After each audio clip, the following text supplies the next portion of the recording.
In Newton, Iowa, Police Chief Rob Burdess forcefully removed a citizen from a public meeting during his 3 minutes of public comment for criticizing the police. But before showing you that, it's important to give you the background to everything that's in play here. For those who don't already know, October is Domestic Violence Awareness Month. October is Domestic Violence Awareness Month. Remember, domestic violence can affect everyone and anyone. If you need resources, please reach out to your local police department. Remember, love shouldn't hurt. Statistically, about 40% of police officers are reported to be domestic abusers, and that's just based on the cases that are actually reported and documented. Keep in mind that when domestic violence is reported, it's reported to the police, and cops cover for cops.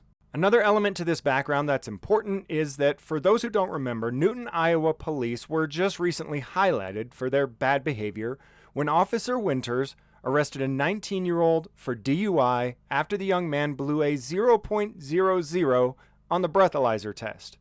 During an independent investigation into the incident, it was discovered that Officer Winters, the officer pictured here in a uniform 2 sizes too small, the arresting officer, was accused of domestic violence, but that the details surrounding the incident reeked of a cover-up.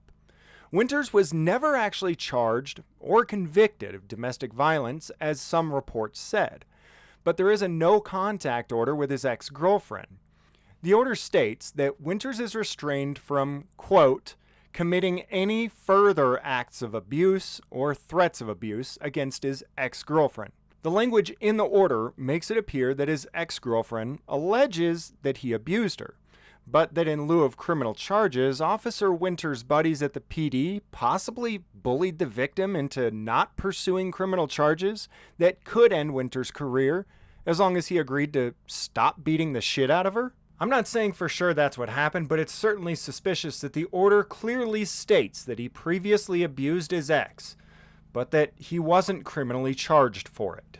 The mayor of Newton, Iowa has consistently claimed that Officer Winters did nothing wrong the night that he arrested a sober man, and even shames the young man for not licking the officer's boot harder.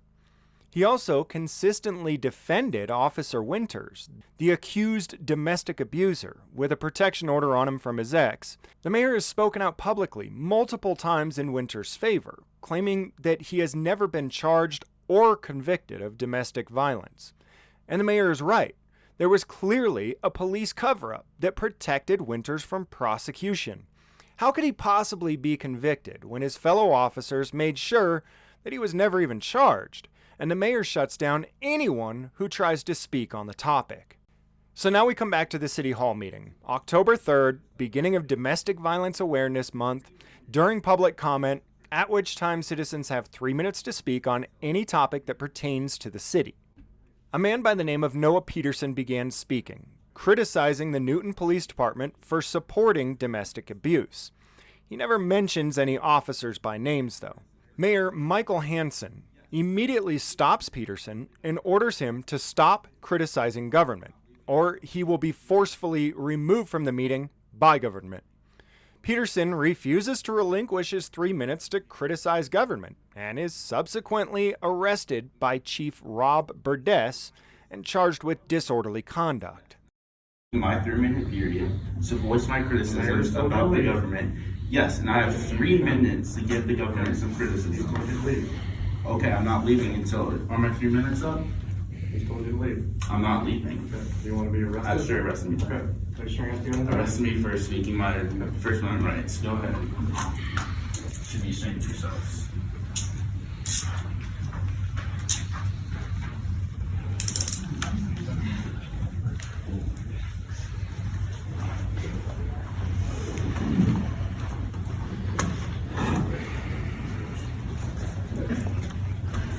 Anyone else?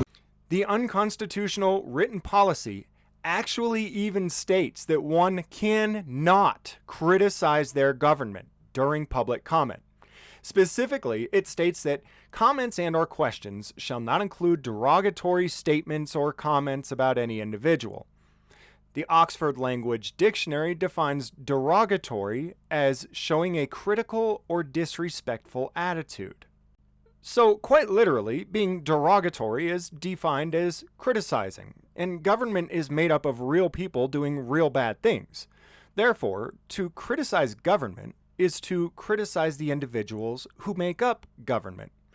Newton, Iowa's written policies quite literally say that you cannot criticize your government. And on October 3rd, Mayor Michael Hansen and Chief Rob Burdess made it perfectly clear that they will enforce these unconstitutional policies. Peterson was charged with disorderly conduct for criticizing his government in a peaceful manner during his allotted time to speak. Here is the entirety of Peterson's speech that the mayor-in-chief would not allow him to give. I'm not publishing his comment here because I personally believe in everything that he said. After all, taxation is theft. I'm publishing it because he had every right to make this comment in full at that public meeting, and he never should have been silenced. Whether any of us agree or disagree with this comment in part or in full, nobody has a right to use violence to stop him from making this comment. We're seeing more and more people show up to public meetings, both city council meetings, school board meetings, and many others, to express their views and ideas, participating in the democratic process, as they're supposed to do, right? People showing up, speaking their mind, and actually participating in the process makes it more and more clear that government doesn't actually want you to participate. They want you to sit down, shut up, and do what you're told. The truth is, we do not live in a republic where individual rights are protected and guaranteed by a constitution. But the more people stand up and speak their mind, the more clear it becomes that we don't live in a democracy either, which is where the mob, the majority, gets to rule the minority. We live in a system where there are a small handful of rulers and a lot of slaves. Shut up and do as you're told. And guys, I haven't created any new merch in quite a while, but with October being Domestic Violence Awareness Month, I've decided to create this design. 40% of cops beat their wives, but 100% of cops will beat your wife. And for Domestic Violence Month, for the entire month of October, you can get 10% off on this design on shirts, hoodies, and even mugs by typing in promo code DVAwareness. Links to the store are in the description below.